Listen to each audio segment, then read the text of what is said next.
Okay, naitwa Rajab Komba, ni coach lakini pia ni mwenyekiti wa timu ya Raha Queens. Napatikana wilayani Bariadi mkoani Simiyu. Mafanikio katika mpira wa miguu wanawake nchini, particularly nikifanya reference katika mkoa wangu, ni kwamba kumekuwa na mwamko mkubwa sasa hivi wa soka la wanawake, kwa maana watu wanapata role models. Unajua miaka ya nyuma ilikuwa watu hawaoni nani aliyofanikiwa kwenye mpira wa wanawake, lakini sisi watu wanaona wachezaji ambao wanacheza timu kubwa. Simiyu pia tuna mchezaji anacheza Yanga pale, Neema Anton. So watu wanaona namna watu wanavyofanikiwa, kwa hiyo inakuwa inatoa somo kwa jamii na kuona kwamba mpira wa miguu wanawake ni kitu ambacho sio uhuni kama tamaduni za huku na maeneo mengi ya Afrika ilikuwa inatafsiriwa kwamba mpira wa miguu kwa wanawake ni uhuni. Kwa sababu watu walishaona mpira wa miguu ni fursa ya ajira. Sasa jamii inapoelimika, maana tayari inatoa sasa room kwa watoto wa kike kwa ruhusu kushiriki mpira wa miguu.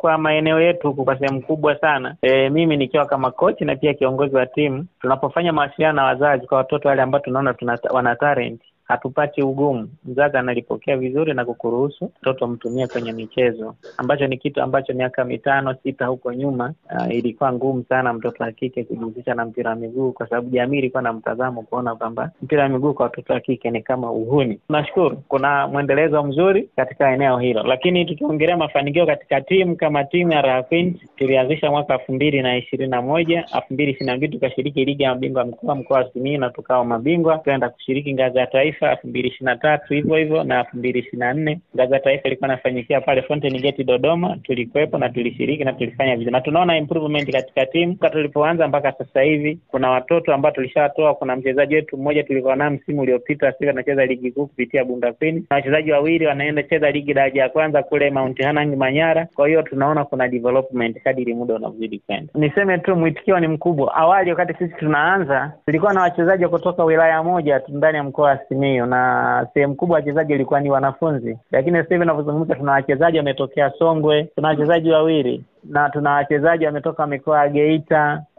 Dodoma. Kwa hivyo kuna mwitikio mkubwa, na watu pia wanatafuta kwenye simu, bwana tunaomba kocha tuje tujiunge na timu, tuliko vijijini hatuna fursa ya kushiriki mazoezi. Kwa hiyo kwa sababu ya uwezo wa timu, wale ambao tunaweza tukaaccommodate tunaaccommodate, watu ambao hatuna uwezo wa kuaccommodate basi inabaki hivyo. Lakini mwitikio wa watu wa jamii ya watoto wa kike kwenye mpira mguu sasa hivi ni kubwa sana. Hata kwenye level ya mashule kitaka kujifunza mpira mguu wanawake sasa hivi unapata nafasi kubwa sana kwenye shule za sekondari, shule za msingi. Kwa hivyo hawa wanatutengenezea watoto ambao kuja kutusaidia kwenye timu zetu za mtaani. Kwa ujumla mwitikio mimi naona ni mkubwa sana, sababu watu wameshaona kwamba kupitia michezo wanaweza kufanikiwa kwenye maisha, ambapo huko nyuma alikuwa na mtu anajua tu kwamba kusoma ndio unafanikiwa. Lakini sasa hivi wana mifano wachezaji ambao wamefanikiwa kwenye masomo au kufanya vizuri, au mwingine amefanya vizuri kwenye masomo lakini baadaye amechagua ajira ya mpira na wanaona na mafanikio makubwa kuliko hata mtu ambaye anafanya kazi za white collar job, kazi za ofisi. Kwa hivyo mwitikio wanaona ni mkubwa. Labda nianze kwa wachezaji wenyewe. Wachezaji wanapotaka kufikia mafanikio makubwa lazima wawe na waige kwa wenzao waliofanikiwa. Kwa upande wetu sisi kama klabu tuna utaratibu wa kucheza na timu za ligi kuu, kiwemo Simba Queens walishaikuja Bariadi mwaka 2024 mwezi wa 12, Siasia walikuja mwaka huu 2025 mwezi wa 6, na Alliance